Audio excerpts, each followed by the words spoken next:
قد افلح من تزکا وذکر اسم ربہ فصلی بل تؤثرون الحیاۃ الدنیا والآخرۃ خیر وابقی. دنیا کے سارے غم اور پریشانیاں یہی رہ جائیں گے. اصل فکر بس آخرت کی لگا لے. ایک فکر ہر فکر سے بے نیاز کر دے گی, ہر فکر کو کاٹ دے گی, اور وہ فکر آخرت ہے. تقوی میں, اللہ کے ڈر میں دنیا اور آخرت کی ساری مشکلات کا حل ہے.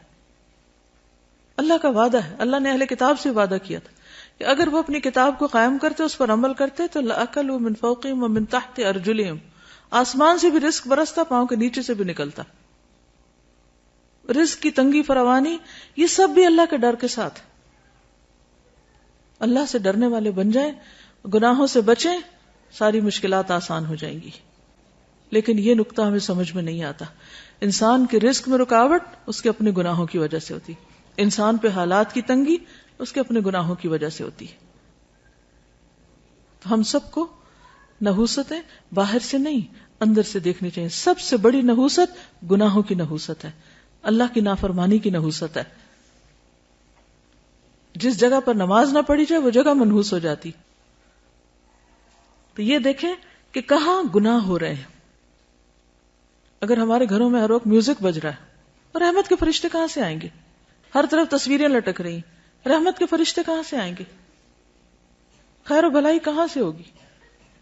اگر رشوت کا مال آ رہا ہے, سود کا مال آ رہا ہے, حرام مال آ رہا ہے, کسی یتیم کی غصب کی زمین پہ گھر بنا کے رہ رہے ہیں, رحمتیں کہاں سے برسیں گی؟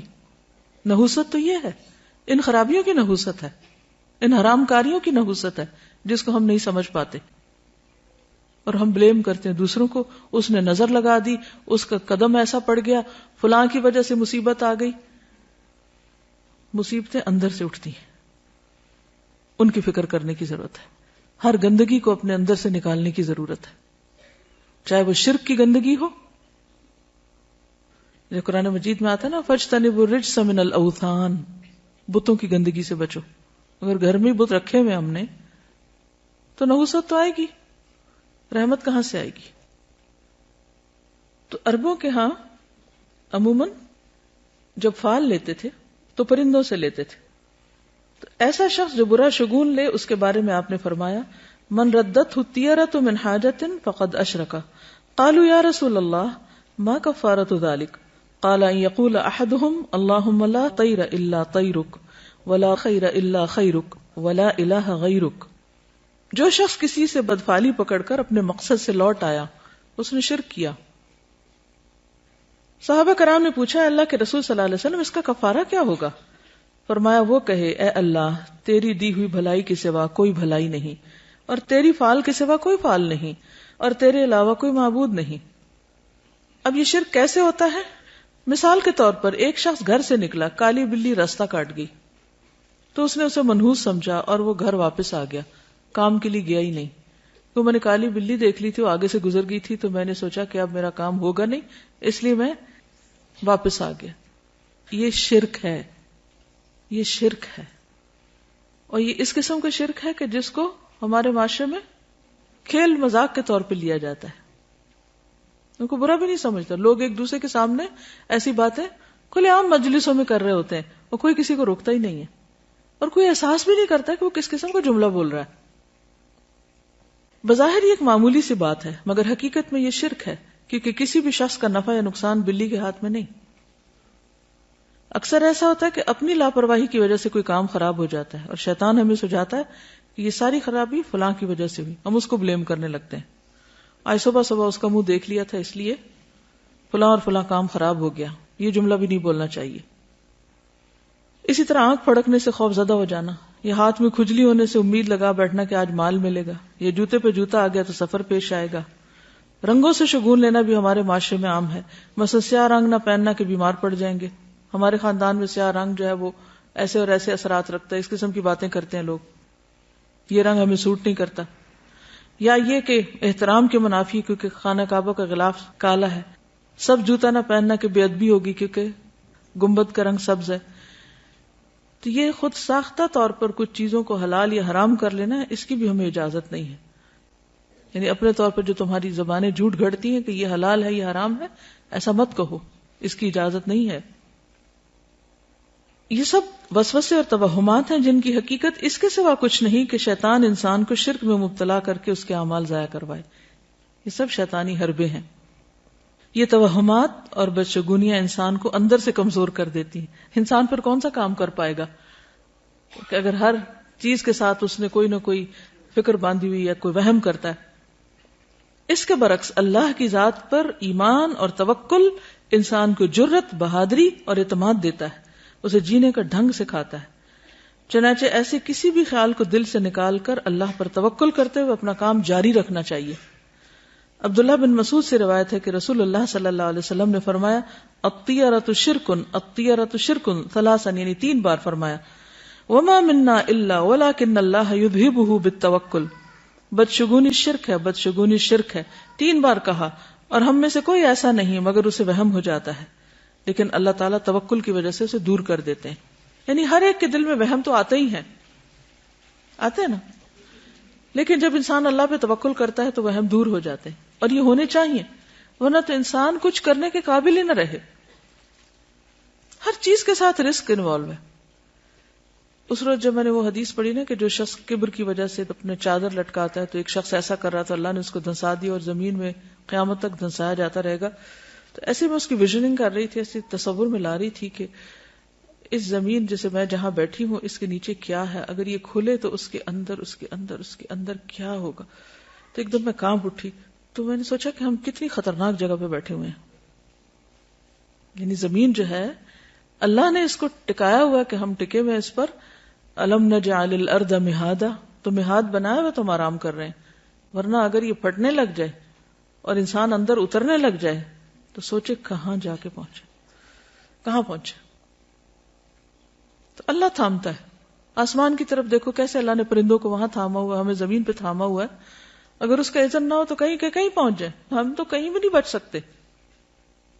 اس لیے ہمیشہ اللہ پر توکل کرنا چاہیے اور ان چیزوں سے باہر آ جانا چاہیے۔ اہل کتاب بھی جب دین کی اصل تعلیمات سے دور ہو گئے تو اسی طرح کے شگون لینے لگے جن کا ذکر قرآن مجید میں کیا گیا ہے۔ الم تر الی الذین اوتوا نصیبا من الکتاب یؤمنون بالجبت والطاغوت، کیا تم نے دیکھا نہیں ان لوگوں کو جنہیں کتاب کا ایک حصہ دیا گیا کہ وہ جبت اور طاغوت پر ایمان لاتے ہیں۔ تو جبت بے حقیقت، بے اصل، بے فائدہ چیز کو کہتے ہیں۔ اسی طرح شگون کی بھی کوئی اصل بنیاد اور حقیقت نہیں ہے۔ اسلام میں ایسی تمام چیزیں جو جبت کے تحت آتی ہیں جیسے کہانت، فالگیری، شگون اور توہمات، ان سے منع کیا گیا۔ کسی چھوٹی سی تکلیف یا طبیعت کی خرابی پر دوسروں کو مورد الزام ٹھہرانا اور لوگوں کے ساتھ باہمی تعلقات خراب ہونے پر اپنی غلطی اور کوتاہی کا جائزہ لینے کی بجائے یہ خیال کرنا کہ ضرور کسی نے جادو کر دیا ہے، یا اس قسم کے توہمات رکھنا جو پیار محبت کے رشتوں کو ختم کر دیں، جس کی وجہ سے انسان کی توجہ اپنے عمل کی درستی اور اصلاح سے ہٹ جاتی ہے، یعنی اپنی غلطی اس کو یاد نہیں رہتی جب وہ دوسروں کو بلیم کر دیتا ہے۔ نتیجتاً انسان تنہا رہ جاتا ہے اور نفسیاتی مریض بن جاتا ہے، یعنی سب سے کاٹ کے بیٹھ جاتا ہے۔ کسی بھی غیر معمولی صورتحال میں ہر قسم کے شر سے بچاؤ کے لیے بطور علاج مسنون اذکار اور دعائیں پڑھنی چاہیے، صبح شام کی دعائیں وغیرہ اور جو دیگر اذکار ہیں ان سے کام لینا چاہیے۔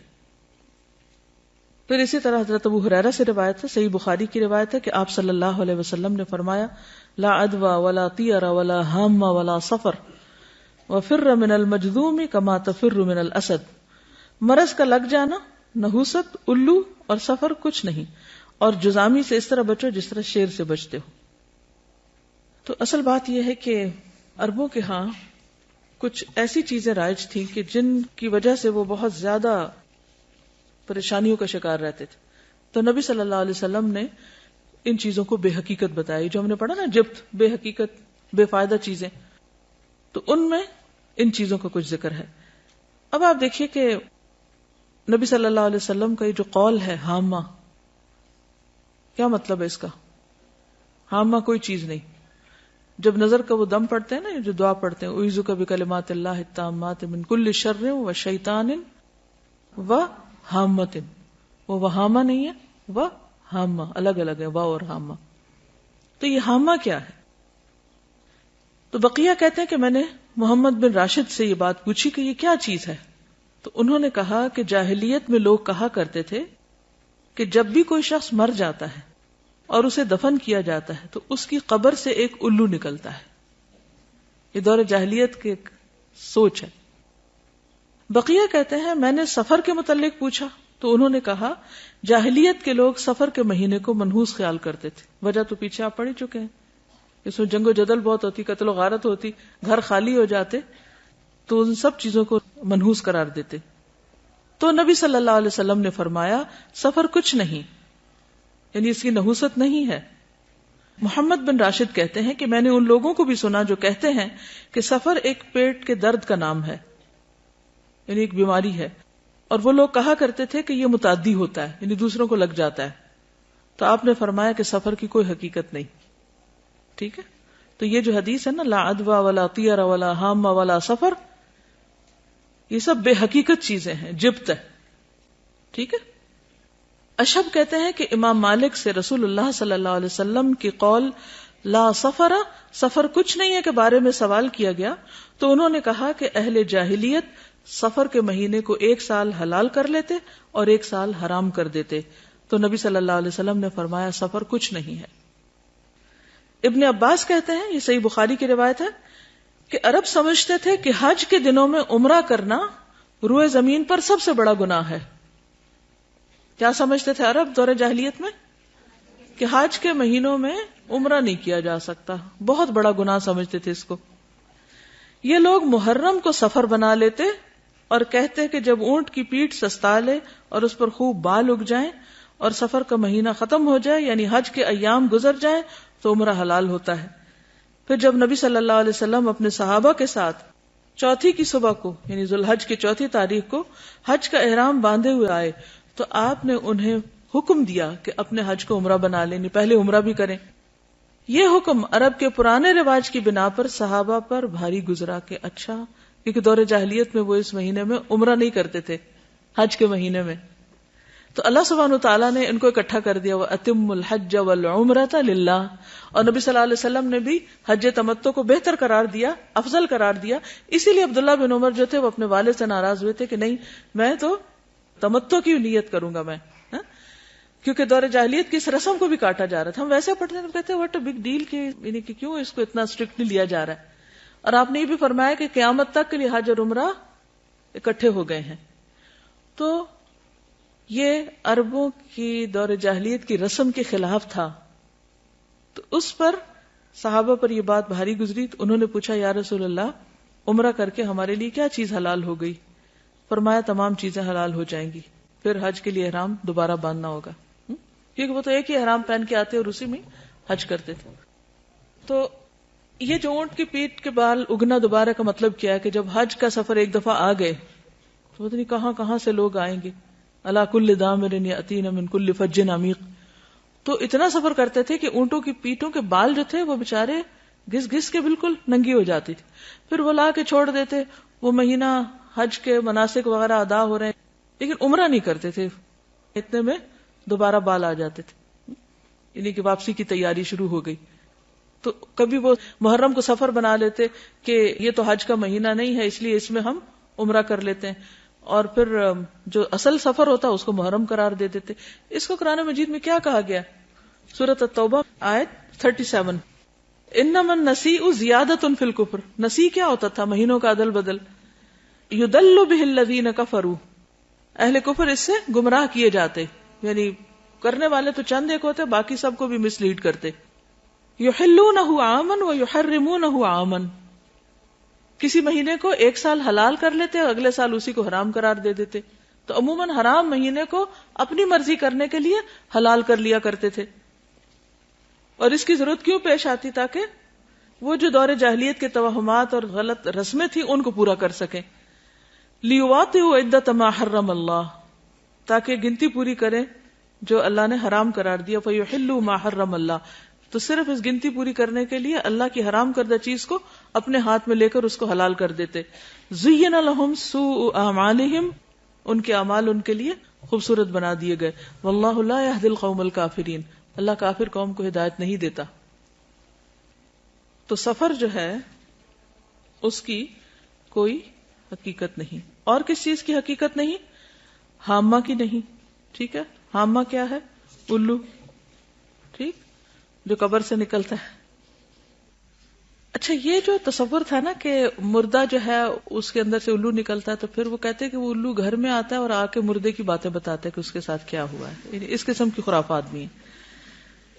اور پھر یہ بھی کہا جاتا ہے کہ مقتول کی کھوپڑی سے پرندے کا نکلنا اس وجہ سے ہے کہ وہ پھر پیاسا بھٹکتا رہتا ہے پرندہ جب تک کہ انتقام نہ لے لیا جائے، یعنی مقتول کا انتقام نہ لے لیا جائے. تو وہ آوازیں نکالتا ہے اور لوگوں کو کہتا ہے. وہ ایک خاص پرندہ تھا کروان، جس کی طرف یہ بات منسوب کی جاتی ہے، کیونکہ وہ بولتا ہے پرندہ، تو پھر اس کا بولنا جو ہے وہ اس کو منحوس سمجھا جاتا ہے. اور الو کے بولنے کو بھی کہ جہاں جس گھر میں الو بولے گا وہاں سے کوئی بندہ مر جائے گا یا کوئی جانور مر جائے گا، یہ بھی ان کا خیال تھا. جس طرح ہمارے ہاں بلیوں سے شگون لیتے ہیں جب وہ روتی ہیں. کبھی روتی بلی کو سنا؟ اس وقت کیا خیال آتا ہے؟ خوف آتا ہے نا. اچھا، کیا خوف آتا ہے؟ کہ کوئی مصیبت آنے لگی ہے. نہیں، کوئی مصیبت نہیں آتی اس سے. ٹھیک ہے، اس وقت اپنے دل کو مضبوط کیا کریں. اب یقین کیجئے کہ اگر صحیح دین پر آپ عمل کریں گے نا تو آپ کے اندر سے خوف نکل جائے گا. آپ اس وقت یہ سوچا کریں کہ اللہ کے اذن کے بغیر کوئی نقصان ہو ہی نہیں سکتا. بلی بیچاری کو کیا خبر کہ اس نے کس چیز پہ رونا ہے؟ اس کو کہاں سے خبر ہوگی کہ آنے والی کو مصیبت؟ وہ بیچاری اپنی تکلیف سے روتی ہے اور ہم اس سے اپنی تکلیف کی طرف لے جاتے ہیں، کیونکہ ہم ہر چیز کو پرسنل لے لیتے ہیں نا. کوئی کسی کی بات کرو تو ہم اس کو اپنے اوپر لے جاتے ہیں. اس کی تکلیف دور کرو، وہ بیچاری اپنے رونے میں رو رہی ہے اور ہمیں اپنا رونا پڑ گیا. اس کے علاوہ اور کس چیز کی حقیقت نہیں؟ یہ جو پرندوں وغیرہ سے بھی بدشگونی لیتے ہیں، ہاروسکوپ سے لیتے ہیں. وہ لکھا ہوتا ہے نا ہفتہ کیسا گزرے گا، تو اس میں لکھا ہوتا ہے بدھ کے دن آپ سفر نہ کیجئے کیونکہ حادثے کا امکان ہے. اب لوگ اگر اس کو سامنے رکھ کے اسکول سے چھٹی کر لیتے ہیں، تو اب آپ دیکھیے کہ دنیا کا تو سارا کام ہی ٹھپ ہو کے رہ جائے اگر انسان ان خرافات کے پیچھے چل پڑے. کس قدر نقصان دہ ہے. تو ایسا سوچنا اور ہاروسکوپ پر یقین رکھنا یہ کفر ہے، شرک ہے. اور کس قدر افسوس کی بات ہے کہ کھلے عام بعض اوقات ان چیزوں کو پروموٹ کیا جا رہا ہوتا ہے اور لوگوں میں کوئی حلال حرام کی پھر تمیز ہی نہیں رہی، جائز ناجائز کی تمیز نہیں. اور اس طرح شیطان ہمارا ایمان اچک کے لے جاتا ہے. اور اگر شرک ہو جائے، ایمان میں خرابی آ جائے، تو آپ سوچئے کہ پھر تو نمازیں بھی گئی، حج بھی گئے، عمرے بھی گئے، صدقہ خیرات، ہر چیز ضائع ہو گئی. کس قدر خسارے کا سودا ہے. شیطان بڑا چالاک دشمن ہے. وہ وہاں جا کے حملہ کرتا ہے کہ جڑ کاٹ دیتا ہے، باقی آپ جتنی مرضی تھکتے رہیں، تھکیں دن رات، قبول تو ہونا نہیں. وہ تو سب ضائع ہو جائے گا شرک کے ساتھ. تو اس لیے ان چیزوں کے بارے میں معاشرے میں جو غلط فہمیاں پائی جاتی ہیں، یا لوگ صرف فن کے طور پر یا کھیل کود کے طور پر ان چیزوں کو اپنائے ہوئے ہیں. کچھ لوگ کہتے ہیں نا we are not serious, we just enjoy reading, کہ ہم بس خوش ہو رہے ہیں پڑھ کے، لیکن اندر اندر سے مان بھی رہے ہوتے ہیں. ایک ہلکی سی وہ اندر ہوتی ہے ڈر کی سی کیفیت. کچھ لوگ تو شادی کے پلان نہیں بناتے جب تک، اب تو خیر ساتھ ویدر بھی دیکھتے ہیں، لیکن چلے ویدر فور کاسٹ تو ایک مشینی عمل ہے، وہ یہ نہیں سمجھتا کوئی کہ غیب کا علم ہے. لیکن ان چیزوں پر تو پھر ایک طرح سے غیب پر ایمان لانے والی بات ہے. انہی شیطان نے اگر اس کو یہ کہا کہ شرک نہ بھی ہم بولیں، لیکن ہم اس کو صرف ایک فن یا ایک جسٹ فار انجوائمنٹ کے طور پہ بھی لیتے ہیں، تو ہم اس کو انڈائریکٹلی پروموٹ ہی کر رہے ہوتے ہیں اور لوگ پھر اس کو چھوڑ نہیں پاتے.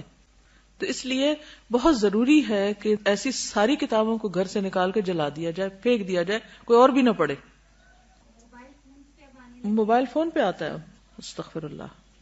یعنی کہیں نہ کہیں سے کوئی نہ کوئی جو جدید ذرائع کمیونیکیشن ہے ان کے ذریعے بھی لوگوں کو انوالو کر لیا گیا. تو آپ دیکھیں نا کہ کس قدر خرابی ہے کہ بچنا کس طرح مشکل ہو گیا.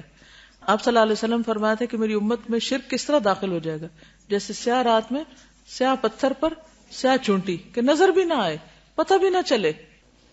دیکھیں اس قسم کی جو بھی چیزیں ہوتی ہیں نا، اس میں اگر آپ یہ کہیں کہ ہم پورا یقین نہیں رکھتے تو اس کی وجہ سے شک میں مبتلا ہونا بھی غلط ہے. تو شک والی چیز کو بھی چھوڑ دینا چاہیے. پھر اسی طرح بیماروں سے نفرت کرنا اور یہ سوچنا کہ یہ ضرور بیماری مجھے اس سے لگ گئی ہے یا لگے گی، یہ وہم بھی نہیں کرنا چاہیے. کیونکہ آپ دیکھیے کہ جب ایک وائرس پھیلتا تو ہر ایک کو تو نہیں لگتا نا. اگر صرف وائرس ہی لگنا ہے تو پھر تو کوئی نہ بچے، لیکن پھر بھی کچھ لوگ بچ جاتے ہیں. اس کا مطلب ہے کہ اصل چیز وائرس نہیں ہے، اللہ کا اذن ہے. اگر اللہ کا اذن ہوگا تو بیماری لگ جائے گی، ورنہ نہیں. تو اس میں بھی انسان کو ڈرنا نہیں چاہیے اپنے اندر. وہ اگر کیفیت شیطان ڈالے بھی دل میں کہا ہے اس سے تمہیں لگ جائے گا، تو اس پہ کنٹرول کرنا چاہیے، احتیاط کرنی چاہیے. کیونکہ حدیث کے آخر میں ہے نا وَفِرَّ مِنَ الْمَجْذُومِ كَمَا تَفِرُّ مِنَ الْأَسَدِ، اور جزامی سے اس طرح بچو جیسے شیر سے بچتے. نہیں جان بوجھ کے آپ وہاں ہاتھ نہیں ڈالیں، لیکن اگر کسی کو لگ جائے تو یہ نہ سمجھے کہ اس چیز کے اندر یہ طاقت تھی تو اس سے مجھے لگ گئی ہے. یعنی آبویسلی کوئی ریزن یا سبب تو ہوتا ہے، لیکن سوچنے کی بات اور نکتہ یہ ہے کوئی چیز آپ کو نقصان نہیں دے سکتی جب تک کہ اللہ کا اذن نہ ہو. اب آپ دیکھیے ان دو کیفیات میں فرق ہے. ایک یہ کہ کسی بھی چیز کو دیکھ کے آپ ڈر جائیں کہ ہائے ہائے یہ بس اب یہ تو اٹیک ہوا مجھ پہ، اور دوسرا یہ ہے کہ آپ کہیں کہ جی نہیں ہو سکتا جب تک اللہ نہ چاہے، تو مجھے ڈرنے کی ضرورت نہیں. ہاں احتیاط ضروری ہے.